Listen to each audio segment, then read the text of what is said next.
Hello, welcome to my channel, Another Bibliophile Reads. My name is Greg, and I am here to give week 13 update on my 100 book challenge.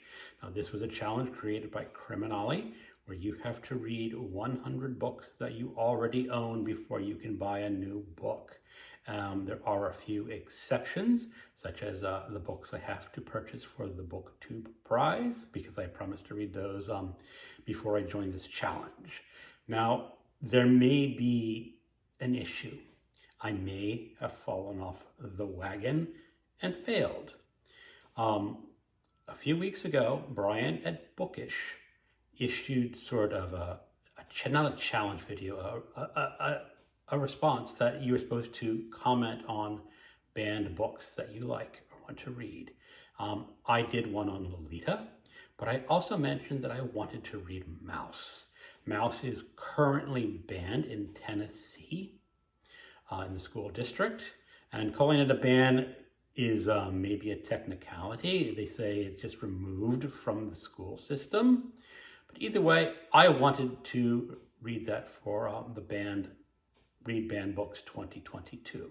Now, I don't own a copy, so I ordered a copy from Amazon, but it is currently out of stock at Amazon, so I've not actually purchased the book yet. I've just ordered it. Now, is that a failure? I don't think so, because first of all, nothing has been purchased yet. I can always cancel the order. Second, one of the exceptions to the rule is that books for buddy reads or so forth are exempt. Now, my opinion is that because this is a response to Brian on the Read Banned Books 22, that it should count as an exception to buying books if I get this book before I finish the challenge. The other way I can legitimately buy this book is using my Amazon gift credit. Before I started this challenge, I had about $30 in Amazon credit that I had not used since my birthday, and I would just count those as gifts if I use that credit. And I have not used the credit yet. I can fully pay for the book with that credit. Or do you think I failed by ordering this? Leave some comments below, thinking if I can use this as an exemption to purchase Mouse, or if it comes in time, or should I use my credit, or just count this as a failed experiment, saying I fell off the wagon and bought a book. So let's get on with what I've read this week. This was Dark Fantasy for February Fantasy Stories Week. And the book I read was Knight's Master by Tanith Lee.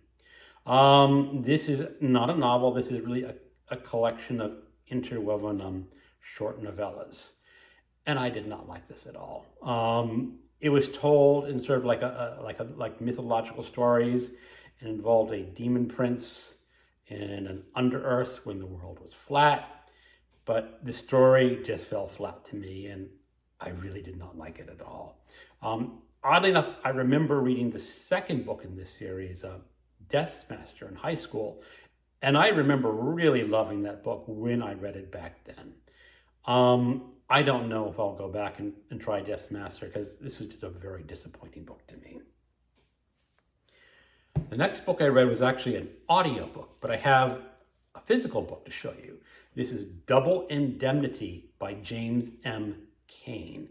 And I just wanted to show you this particular hardback. This was printed in 1948. And this is a hardcover, but the pictures are printed directly on that hardcover. There is a lot of yellowing in the pages, and it's stained, and it just smells a little funky. Not too bad, but just a little. But I still think this is a great cover. Now, Double Indemnity is also a really great crime novel. It involves an insurance salesman who does a lot of automobile insurance and life insurance. And he goes to a house to renew an automobile policy for a man he signed up last year. And the man is out and he meets the wife. She's wearing blue house pajamas, and you can see that she has a great shape under those pajamas. And she asks about life insurance and whether the person you're insuring has to know you're taking out life insurance on them. And the answer to that is technically no.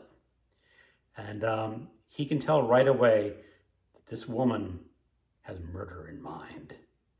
And he's thinking, I can cash in because I really know insurance, and this is a fabulous woman. And, it's a crime novel, so things don't go so well. There's a beautiful stepdaughter involved in this as well, and little nice twists and turns. A great, great crime novel. Next was another audiobook that I got. I also on the physical copy. This is Herman Melville's Benito, Cereno. This is a very short novel. It is set off the coast of Chile, where a ship sort of pulls into port that is sort of ragged looking, and something has happened on this ship. The captain claims they were caught in storms, but it's kind of clear that the captain's not telling the whole truth. I found it a very good short story. It is not my favorite Melville. That would be Bartleby the Scrivener or Moby Dick. But it's a short little novel. It's pretty good. Some people may find it a bit racist in this day and age by just what happens on that ship. But it's still a good book, and Herman Melville is just such a good writer. The next was also an audiobook. I have to have a physical copy that I borrowed from the library to show. This is The Sea by Iris Murdock. This was done for the 1001 Book Club, hosted by Miss Reads a Lot, or Sandy. I finished this just about a week early, and this is a pretty good book. As I mentioned before, the narrator is highly unreliable. He's unlikable, but you still like him anyway. And towards the end of the book, the drama just pushes up. It amps up a few notches, and it's really kind of fascinating. I've read some other Iris Murdock novel, but this one tells me I really need to dig in and read more Iris Murdock. The next was a book that I read for my BookTube Judging Prize on Translated Literature. This is Gerta by Katerina Tuckova. According to the rules of the BookTube Prize, I cannot say anything about this book other than I have read it. And to wrap up what I have read this week, for the poetry group on Voxer, I have read The Wasteland and Other Poems. That is just a collection within this bigger collection of T.S. Eliot. Now, the love song of J. Alfred Prufrock is one of my favorite poems of all time. I really admire The Wasteland. It is just highly knowledgeable and highly well done. There's also the preludes, which I liked a lot. Other than that, some of the other poetry really wasn't my cup of tea. Eliot did convert to Catholicism, and some of his poems have some very Catholic imagery, which just did not do anything for me at all. So that is what I've read this week. That brings me up to 76 books out of 100. I'm getting kind of close. For what I will be reading next week, I can say there are 2 BookTube prizes, nominations, which I will almost certainly finish next week. And that will complete my judging before the end of March, and I feel pretty good about that. I did have one very strong advantage, is that most of the books that I was selected to judge are short. The longest one, Gerta, which I just finished, was 460 pages. The next longest was More Than I Love Life, which was about 289. The rest are all under 250 pages. So I know that the books I'm reading next week, one is about 212, I think, and one is 188. So I will finish those next week. I'm also into urban fantasy for February fantasy stories, and I'm doing the Case of Charles Dexter Ward by H.P. Lovecraft, and I'll be finished with that probably this afternoon or tomorrow morning. I'm also listening to The Bluest Eye by Toni Morrison.